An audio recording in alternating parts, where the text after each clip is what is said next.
Welcome students to the next video lecture of class 10th English chapter Madam Writes the Verse. And where have you been?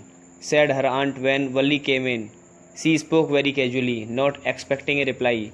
So Valli just smiled and her mother and aunt went on with their conversation. तुम कहाँ थी? जब वल्ली अंदर आई तो उसकी aunty ने पूछा। बस वह यूं ही बोलती थी बिना एक्सपेक्टिंग किए कि वो आंसर कोई देगा या नहीं, इसलिए वल्ली केवल मुस्कुराई और फिर उसकी माँ और आंटी दोबारा से बातचीत करने लगे। Yes you are right, her mother said, so many things in our midst and in the world outside, how can we possibly know about everything, and even when we do know about something we often cannot understand it completely, can we? Oh yes, breathed Valli.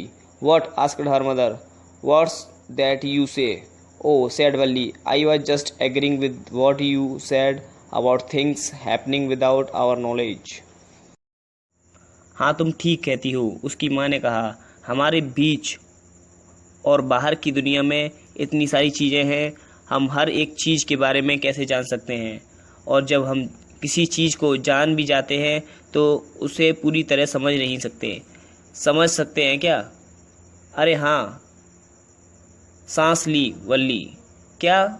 उसकी माँ से पूछा। आप क्या कहते हैं? ओह हाँ, वल्ली ने कहा, मैं सिर्फ आपसे सहमत हो रही थी कि हमारे जाने बिना कितनी चीज़ें होती हैं। Just a chit of a girl she is, said her aunt, and yet look how the pokes her nose into our conversation, just as though she were a grown lady. Valli smiled to herself. She didn't want them to understand her smile, but then there was not much a chance of that, was there? छोटी सी लड़की है यह, उसकी aunty ने कहा, और फिर भी कैसे हमारी बातचीत में रुचि लेती है, जैसे कि वह एक बड़ी औरत हो। वल्ली अपने पर मुस्कुराई। वह नहीं चाहती थी कि वे उसकी मुस्कान को समझें, परंतु उसके ज़्यादा पास अवसर भी नहीं थे। क्या थे? Now your chapter is completed. Madam Writes the Verse. Thanks for subscribe to our YouTube channel 10th English with Darshan Sir India.